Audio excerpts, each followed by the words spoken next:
ഓം നമോ ഭഗവതേ സായിശ്വരായ. ശ്രീ സത്യസായി ഭാഗവതം 86-96. ഈ ശരീരം 96 വർഷം അവതാര ദൗത്യ പൂർത്തീകരണത്തിനായി നിലകൊള്ളും. ആവശ്യം കഴിഞ്ഞാൽ ഞാൻ ഇത് വലിച്ചെറിയും. പലവട്ടം ഇക്കാര്യം ഭഗവാൻ 10,000-ങ്ങളെ സാക്ഷിയാക്കി അരുളിയിട്ടുണ്ട്. ഭഗവാൻ ഇത്ര പെട്ടെന്ന് ശരീരം ത്യജിക്കുമെന്ന് ഒരാൾ പോലും കരുതിയിട്ടുണ്ടാവില്ല. എത്ര കൊടിയ ദുരന്തങ്ങളിൽ നിന്നെല്ലാം അവിടുന്ന് തിരിച്ചു വന്നിരിക്കുന്നു. ഇതും ഒരു ലീലയെന്ന് കരുതി എല്ലാവരും പ്രതീക്ഷയോടെ കാത്തിരുന്നു. പക്ഷേ സംഭവിച്ചത് നേരെ മറിച്ചും. എന്തേ ഇങ്ങനെ? ഈ ചോദ്യം ചോദിക്കാത്ത സായി ഭക്തർ ആരും തന്നെ ഉണ്ടാകില്ല. ഇതിന് തൃപ്തികരമായ ഒരു ഉത്തരം ലഭിക്കേണ്ടതുണ്ട്. കാരണം ഭഗവാന്റെ തിരുനാവിൽ നിന്ന് ഒരിക്കലും പാഴ്വാക്കുകൾ വന്നിട്ടില്ല. എന്തിനു ഭഗവാൻ ശരീരം ഇപ്പോൾ ഉപേക്ഷിച്ചു? ഈ ചോദ്യത്തിനുള്ള ഉത്തരം ഒറ്റ വാക്കിൽ: അവിടുത്തെ ഇച്ഛ. ആർക്കത് ചോദ്യം ചെയ്യാനാകും? ലോകൈകനാഥനാണ് അവിടുന്ന്. സ്വാമിയുടെ തീരുമാനങ്ങളെ സ്വീകരിക്കുകയല്ലാതെ മറ്റൊരു വഴിയേ ഇല്ല. കാരണം ലോകനിയന്താവ് അവിടുന്നാണ്. സ്വാമിയുടെ നിയമങ്ങൾ സ്വാമി തന്നെ തെറ്റിക്കുമോ? ശ്രീരാമകൃഷ്ണൻ പറഞ്ഞ മറുപടിയാണ് ഇവിടെ പറയേണ്ടത്. നിയമം എഴുതിയ ആൾക്ക് അത് തിരുത്താനും അധികാരമുണ്ട്. ഒരിക്കൽ മധുര ബാബു ശ്രീരാമകൃഷ്ണനോട് ചോദിച്ചു, ജഗദീശ്വരി തന്നെയല്ലേ പ്രപഞ്ച നിയമം ഉണ്ടാക്കിയത്? ദേവിക്ക് തന്നെ അത് തെറ്റിക്കാൻ കഴിയുമോ? എന്തുകൊണ്ട് വയ്യ എന്നായി ശ്രീരാമകൃഷ്ണ പരമഹംസർ. അങ്ങനെയെങ്കിൽ ഈ ചുവന്ന ചെമ്പരത്തിപ്പൂ ഉണ്ടാകുന്ന ചെടിയിൽ വെളുത്ത പൂക്കൾ ഉണ്ടാകുമോ? ചെമ്പരത്തി ചെടി ചൂണ്ടി അദ്ദേഹം ചോദിച്ചു. അമ്മ ഇച്ഛിച്ചാൽ അതും സംഭവിക്കും എന്ന് ശ്രീരാമകൃഷ്ണൻ മറുപടി നൽകി. പിറ്റേ ദിവസം ആ ചെമ്പരത്തിയുടെ ഒരു കമ്പിൽ ഇരുവശത്തും 2 പൂക്കൾ വിടർന്നു. ഒന്ന് ചുവന്നതും മറ്റേത് വെളുത്തതും. ആ കമ്പ് ഒടിച്ചെടുത്തുകൊണ്ട് ഉന്മത്തനെ പോൽ ശ്രീരാമകൃഷ്ണദേവൻ മധുരബാബുവിന്റെ സമീപത്തേക്ക് ഓടിയെന്ന് ചരിത്രം. ഭഗവാൻ സ്വേച്ഛ പോലെ വരുന്നു, അതുപോലെ തന്നെ മടങ്ങുന്നു. ഇതാണ് വസ്തുത. പക്ഷേ നമ്മുടെ ബുദ്ധിക്ക് ആശ്വാസം കിട്ടാനായി അവതാര പുരുഷൻ ഒരു പഴുത് കാണിച്ചു തരികയും ചെയ്യും. നമുക്ക് ആ വഴിക്ക് ചിന്തിക്കാം. ഭഗവാൻ ശരീരം ത്യജിച്ച കാര്യം ലോകത്തോട് പ്രഖ്യാപിക്കുമ്പോൾ സത്യസായി അന്താരാഷ്ട്ര സംഘടനയുടെ പ്രസിഡന്റ് പറഞ്ഞു, നക്ഷത്രമാസപ്രകാരം ഭഗവാൻ ശരീരം ത്യജിച്ചത് ഭഗവാൻ മുമ്പ് പറഞ്ഞതുപോലെ ആയിരുന്നു. 96 വയസ്സ് ആയിരുന്നു. ഇന്ന് നാം പിന്തുടരുന്ന ഗ്രിഗോറിയൻ കലണ്ടർ ഭാരതീയ കാലഗണനാ സമ്പ്രദായത്തിലുള്ളതല്ല. നമ്മുടെ ആരാധനാക്രമങ്ങളും ജീവിതവും ഇന്നും പിന്തുടരുന്നത് ഭാരതീയ സമ്പ്രദായത്തിൽ തന്നെയാണ്. താഴെ പറയുന്ന കാര്യങ്ങൾ ശ്രദ്ധിക്കൂ. നമ്മുടെ പിറന്നാൾ കാര്യം നോക്കാം. പിറന്ന നാളാണ് നമുക്ക് പ്രധാനം, പിറന്ന ദിവസമല്ല. നാൾ എന്നാൽ നക്ഷത്രം. നാം ക്ഷേത്രത്തിൽ അർച്ചന നടത്തുന്നത് നമ്മുടെ പേരും നക്ഷത്രവും പറഞ്ഞാണ്, ദിവസവും പേരും പറഞ്ഞില്ല. ശ്രീരാമൻ പുണർദം നാളിൽ ജനിച്ചു. ആ ദിവസം നാം രാമനവമി എന്ന് ആഘോഷിക്കുന്നു. ശ്രീകൃഷ്ണൻ ജനിച്ചത് രോഹിണി നാളിൽ. അത് നാം ശ്രീകൃഷ്ണ ജയന്തിയായി ആഘോഷിക്കുന്നു. നക്ഷത്രമാണ് നമുക്ക് പ്രധാനം. വിവാഹം, ഗൃഹപ്രവേശം, ക്ഷേത്രത്തിലെ മുഹൂർത്തങ്ങൾ, ശിലാസ്ഥാപനം ഇവയെല്ലാം നാം നടത്തുന്നത് നാൾ നോക്കിയാണ്. ഭാരതീയ ജീവിതം ചിട്ടപ്പെടുത്തിയിരിക്കുന്നത് തിഥിയും നാളും നോക്കി എന്ന് സാരം. ജനിച്ച ശിശുവിന് 28 കെട്ട് എന്ന ചടങ്ങുണ്ട്. നൂല് കെട്ടുക എന്ന് പറയും. നവജാത ശിശുവിന്റെ നക്ഷത്രം മുതൽ 27 നക്ഷത്രം കഴിയുമ്പോൾ, അതായത് 1 മാസം കഴിയുമ്പോൾ 28 കെട്ടുന്നു. കുഞ്ഞ് ജനിച്ചിട്ട് ഭാരതീയ ഗണന പ്രകാരം 1 മാസമായി എന്ന് സാരം. 10 മാസം ചുമന്ന് നടന്ന് പ്രസവിച്ചു എന്ന ചൊല്ല് തന്നെയുണ്ട്. 10 മാസത്തെ കണക്ക് ശ്രദ്ധിക്കുക. ഇപ്പോഴത്തെ കലണ്ടർ പ്രകാരമെങ്കിൽ 30 × 10 300 ദിവസം. നക്ഷത്രപ്രകാരമെങ്കിൽ 27 × 10 270 ദിവസം. അപ്പോൾ നാം 10 മാസം എന്ന് പറയുന്നത് 27 ദിവസങ്ങൾ ഉള്ള മാസത്തെയാണ്. 270 ദിവസമാണല്ലോ ഗർഭകാലം. ഇക്കാരണങ്ങളിലൂടെ നമ്മുടെ കാലഗണന നക്ഷത്രത്തെ, ചന്ദ്രനെ അടിസ്ഥാനപ്പെടുത്തിയാണെന്ന് വ്യക്തം. ഇന്നും നാം അത് പിന്തുടരുന്നു. അപ്പോൾ ആ കണക്കനുസരിച്ച് 1 മാസം എന്നത് 27 ദിവസം. 1 വർഷം എന്നാൽ 27 × 12 324 ദിവസം.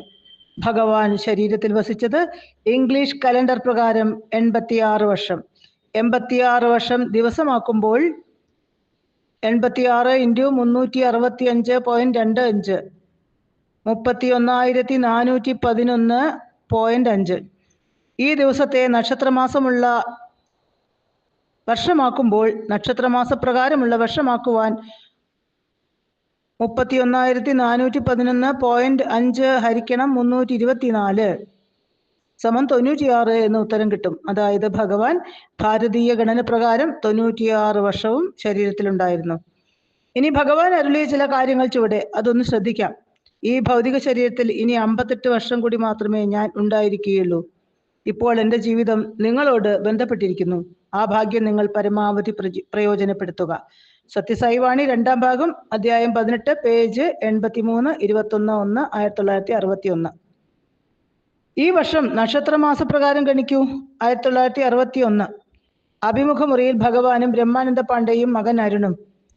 ഭഗവാൻ അരുണിനോട് ചോദിച്ചു, ഭാരത സർക്കാരിന്റെ ആസൂത്രണ കാലാവധി എത്ര? 5 വർഷം സ്വാമി, അരുൺ പറഞ്ഞു. അരുണന്റെ പിതാവ് പറഞ്ഞു, റഷ്യയിൽ അത് 6 വർഷമാണ് സ്വാമി. ഭഗവാൻ അരുളി, എന്റേത് 16 വർഷം, സ്വാമി വിശദീകരിച്ചു.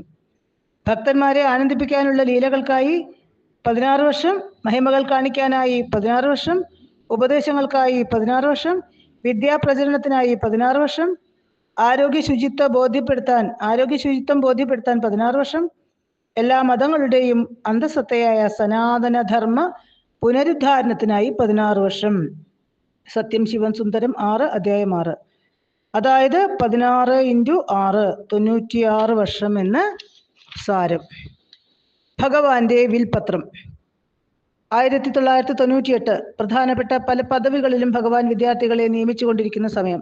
സ്വാമി സൂക്ഷിച്ചിരുന്ന ഔദ്യോഗിക രേഖകളും മറ്റും ഫിനാൻസ് അക്കൗണ്ട് വകുപ്പുകളിലേക്ക് കൈമാറ്റം ചെയ്യുകയാണ്. ഈ സമയം ഭഗവാന്റെ ഒപ്പോടുകൂടിയ ഒരു പ്രമാണം കിട്ടി.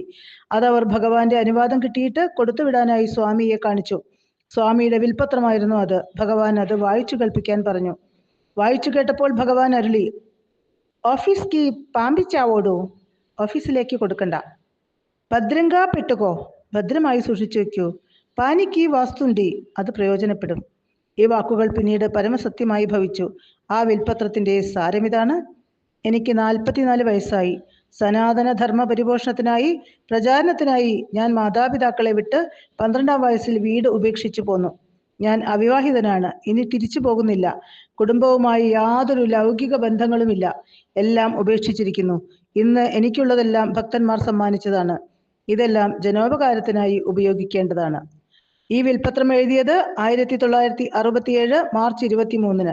അതിൽ സ്വാമി പറഞ്ഞിരിക്കുന്നു, എനിക്ക് 44 വയസ്സായി എന്ന്. 1926 ജനിച്ച സ്വാമിക്ക് 1967 40 വയസ്സ് കഴിയണം. എങ്ങനെ ഈ തെറ്റ് വന്നു? എന്തേ ഇത് ആരും കണ്ടില്ല? യാദൃച്ഛികം എന്ന് പറയാനാകുമോ? അന്നും ലോകം മുഴുവൻ അറിയപ്പെടുന്ന ഒരു മഹാപുരുഷന്റെ ജന്മദിനം, വയസ്സ് എന്നിവ കണക്കാക്കുന്നതിൽ തെറ്റുവരുമോ? വന്നാലും ഈ പ്രധാന രേഖയിൽ അത് ആരുടെയും ശ്രദ്ധയിൽ പെടാതിരുന്നത് എന്തുകൊണ്ട്? ഭഗവാൻ അങ്ങനെ ഇച്ഛിച്ചു, അത്ര തന്നെ. മുൻ പറഞ്ഞ നക്ഷത്രമാസം വെച്ച് കണക്കാക്കി നോക്കുക. വിൽപത്രം പൂർണ്ണരൂപം കൊടുക്കുന്നു. മഹാരാഷ്ട്ര സർക്കാരിന്റെ പേരിലുള്ള 3 റുപ്യ 50 പൈസ പത്രത്തിലാണ് വിൽപത്രം എഴുതിയിട്ടുള്ളത്. To all to whom these presents shall come, or be it known to all people concerned that I, Sri Satya Sai of Prashanti Nilayam PO, Indian inhabitant, hereby declares as follows. 1. I was born in the village of Puttaparthi district, Anantapur, and am at present 44 years old. I joined the school and gave up studies and dedicated myself spread Sanatan Dharma.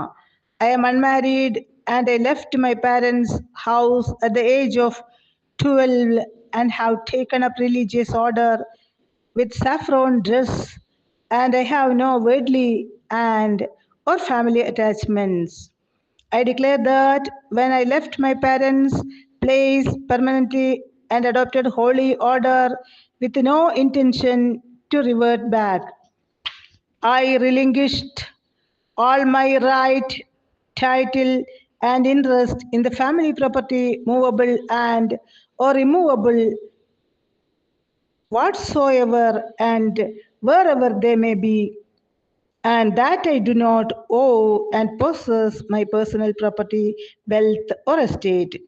Whenever is given to by my devotees is under my management, supervision, and control as a trustee to be used for public charitable purposes.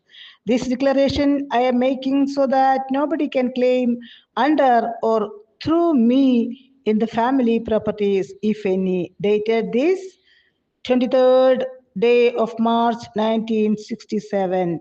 Signature Satya Sai. T.I. Shukla, Solicitor and Advocate, Baba High Court, Bombay, 23rd March 1967. Om Tat Sat.